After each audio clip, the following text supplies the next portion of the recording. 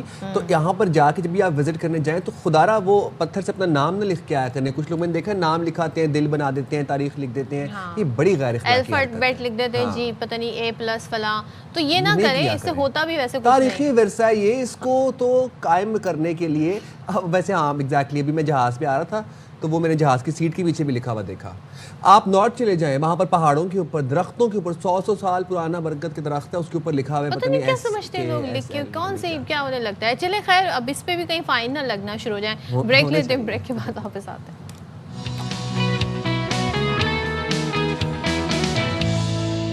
Welcome back once again. اور ذرا ہم آپ کو بتائیں کہ امریکہ جب افغانستان سے گیا تو یہ خبر بڑی رپورٹ ہوئی کہ وہ اپنا اسلحہ اور کیا کیا ساز و سامان, جنگی ساز و سامان چھوڑ کے گیا, اور جسے بعد میں جس طرح سے اس کا مس یوز ہوا وہ رپورٹ بھی وقتاً فوقتاً منظر عام پر آتی رہتی ہیں. تو امریکہ نے افغان فورسز کو فراہم کردہ 7 ارب 10 کروڑ ڈالر کا اسلحہ آلات اور دیگر سامان بھی افغانستان میں چھوڑا. اس حوالے سے بھی ہم بات کریں گے. بالکل جی. اور یہاں پہ آپ کو لیکن یہ بتائیں کہ آفٹر 10 میں الحمدللہ پاکستان نے جو فتح سمیٹی بھارت سے جنگ کے بعد, اور اس سے پہلے بھی پاک فوج کی پیشہ ورانہ صلاحیتوں کا عالمی سطح پر اعتراف کیا جا رہا ہے.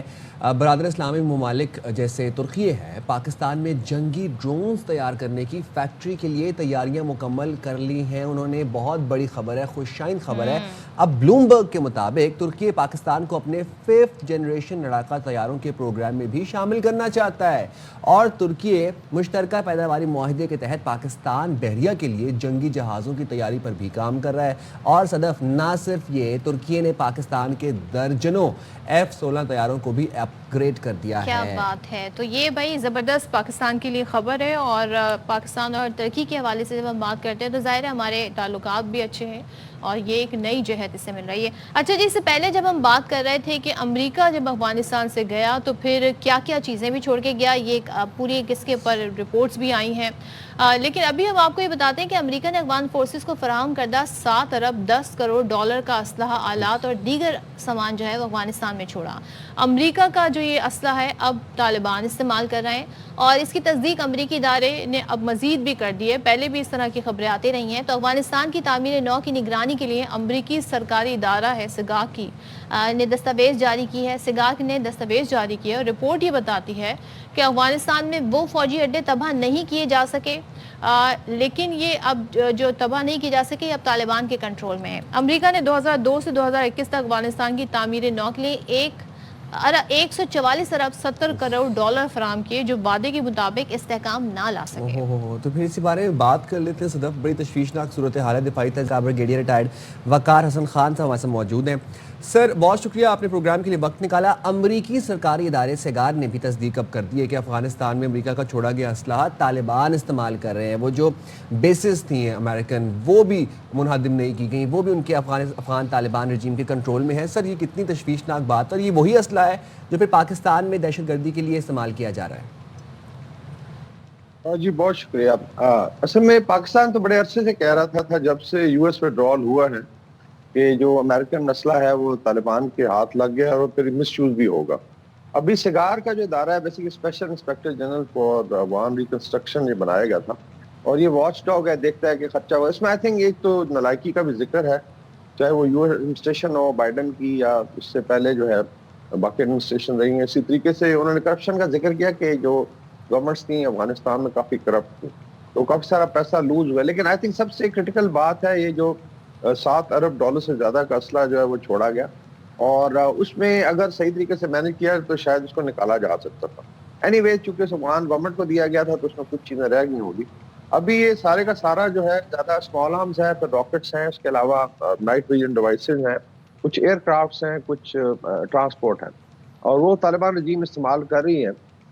یہاں تک تو چلیں سمجھ آتی ہے, لیکن ابھی آپ نے دیکھا ہے کہ تاجکستان میں اٹیک ہوا ہے. کل بھی وہاں ڈیلیگیشن بدخشان گیا ہوا تھا, اور سنا ہے کہ ملا حبیب اللہ نے تشویش کا اظہار کیا, یعنی آپ نے چائنیز انجینئرز کو مارا تاجکستان میں, اپنے دوست ملک کو ٹارگٹ کیا, اور ابھی تشویش کا اظہار کا ہے. تو یہ Afghanistan I think has now become hub of terrorism, اس میں کوئی شک نہیں ہونا چاہیے. پرائم ٹارگٹ اس میں پاکستان ہے, پھر نیبرنگ کنٹریز ہیں, افغانستان ہے, ایران آپ کو پتہ ہوگا ریپیٹریٹ کی ہیں اس نے 15 لاکھ افغان پچھلے آئی تھنک 1-1.5 سال میں. تو پورا ریجن تنگ ہے. اور متقی صاحب کلیم کرتے ہیں جی اور تو کسی کو تکلیف نہیں ہے. تو آئی تھنک یہ منافقت جو آہستہ آہستہ سامنے آ رہی ہے کہ افغانستان جو ہے اس میں اسپیشلی جو طالبان گورنمنٹ ہے it has become hub of terrorism. اور جب تک یہ اپنے آئی تھنک چیزوں کو درست نہیں کرتے اور صحیح سمت میں موو نہیں کرتے تو پورا خطہ جو ہے وہ ٹیررزم کی لپیٹ میں آ جائے گا. سب سے آئی تھنک ابھی کرٹیکل چیز ہے کہ چائنا بہت زیادہ ناراض ہے کہ اتنی زیادہ ہم ریکنسٹرکشن کر رہے ہیں افغانستان میں ڈیولپمنٹ, اور ہمارے انجینئرز کو آپ تاجکستان میں ٹھکانے لگا رہے ہیں. اس طرح تاجکستان کے پریزیڈنٹ کا اسٹیٹمنٹ آیا ہے, اور اس میں آئی تھنک ایک اور ریزن ہو سکتی ہے کہ بھارت کو تاجکستان سے نکالا گیا ہے کچھ عرصہ پہلے, ان کا ایئر فورس بیس تھا آئینی میں, اور اس میں شاید ریسرچ اینالیسس نے بھی ٹارگٹ کرا. تو یہ جو کلوژن ہے بھارت افغانستان کا, یہ خطے کے لیے سب سے بڑا خطرہ ہے. میرے خیال میں بھی سگار کی رپورٹ کے بعد یو ایس پریشر بڑھے گا کہ جو اسلحہ اگر رہ گیا تو اس کا یہ مطلب نہیں ہے کہ آپ وقار صاحب آپ کہہ رہے ہیں یو ایس پریشر بڑھے گا. ہمیں پتہ ہے بائیڈن گورنمنٹ جاتے جاتے جس طریقے سے ہو گئے, اب یہ جدید ہتھیار غلط ہاتھوں میں پہنچ گئے. آپ سمجھتے ہیں کہ اس کے اثرات جو ہیں وہ ظاہر افغانستان تک پھر نہیں رہیں گے؟ 2021 تک تعمیر نو کے لیے پھر پیسے بھی امریکہ نے لگائے, وعدے کے مطابق استحکام بھی نہیں آیا, جمہوریت بھی نہیں آئی, تو اس میں ذمہ دار امریکہ کتنا ہے؟ اس وقت کی امریکن گورنمنٹ کتنی ذمہ دار ہے؟ یہ آئی تھنک جو ڈیسیژن میکر اس میں اسپیشلی میں ذکر کروں گا زلمے خلیلزاد کا, جو آج کل پاکستان کے خلاف بڑا زہر اگل رہا ہے. جتنی بھی دوحہ ایکارڈ کا سب سے بڑا آرکیٹیکٹ یہ تھا, اور یہ ابھی بھی آئی تھنک طالبان رجیم کو سپورٹ کرتا ہے. تو U S administration has to set کہ کن لوگوں نے یہ غلط ڈیسیژن لیا, کن لوگوں کی وجہ سے ہسٹری وڈرال ہوا. آلدو یہ اس کا ڈیسیژن تو آئی تھنک ٹرمپ 1 کی جب تھے ٹرمپ صاحب پہلی جب رجیم تھی اس میں ہوا, لیکن ایگزیکیوشن اس کی بائیڈن کے ٹائم پہ اور بڑے بھونڈے طریقے سے کی تھی. تو ابھی اگر وہ کلیوڈ کر رہا ہے زلمے خلیلزاد اگینسٹ پاکستان, تو اس کا مطلب ہے کہ he should be the one جس کو ذمہ دار, اور ہو سکتا ہے یہ کرپشن کا پیسہ اس نے بھی کھایا بیکاز یہ بڑا عرصہ افغانستان میں انویسٹر بھی تھا, عراق کی تباہی میں بھی ذمہ دار ہے.